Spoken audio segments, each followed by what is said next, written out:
Welcome two माय YouTube channel. तहे दिल से आपका स्वागत है। Please like comment share and subscribe my channel.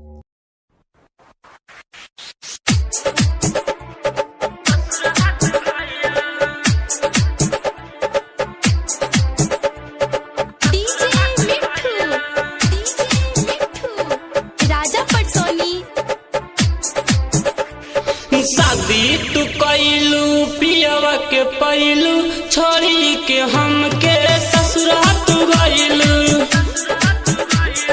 शादी तू कैलू पियवा के पैलू छोड़ी के हमके ससुरा तू गइलू।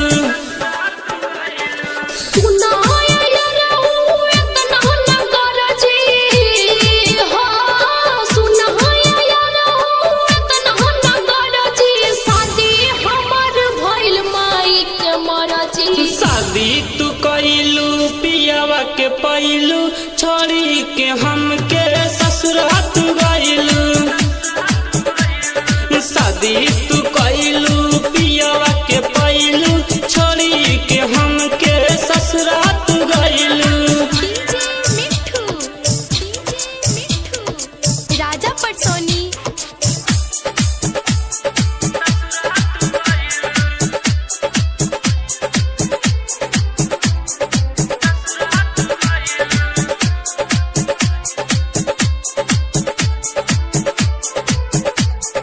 माई के यहाँ पानी वादा निभाइबू। माई के यहाँ पानी वादा निभाइबू। हमरा बिना बोला कैसे जी पैबू।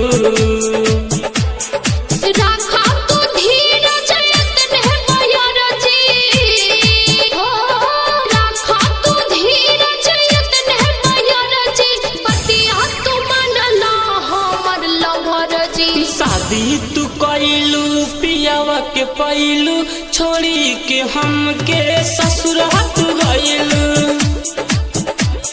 शादी तू कैलू पियवा के पैलू छोड़ी के हमके ससुरा तू गइलू। राजा पटसोनी रिकॉर्डिंग स्टूडियो केजरीवाल म्यूजिक।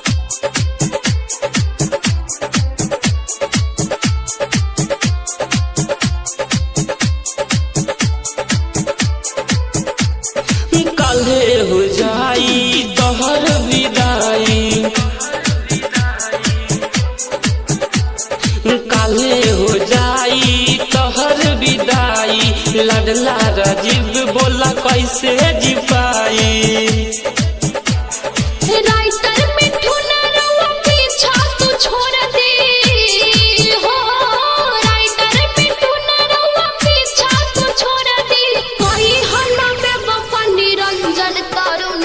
शादी तू कैलू पियवा के पैलू छोड़ी के हमके ससुरा तू गइलू। शादी तू कैलू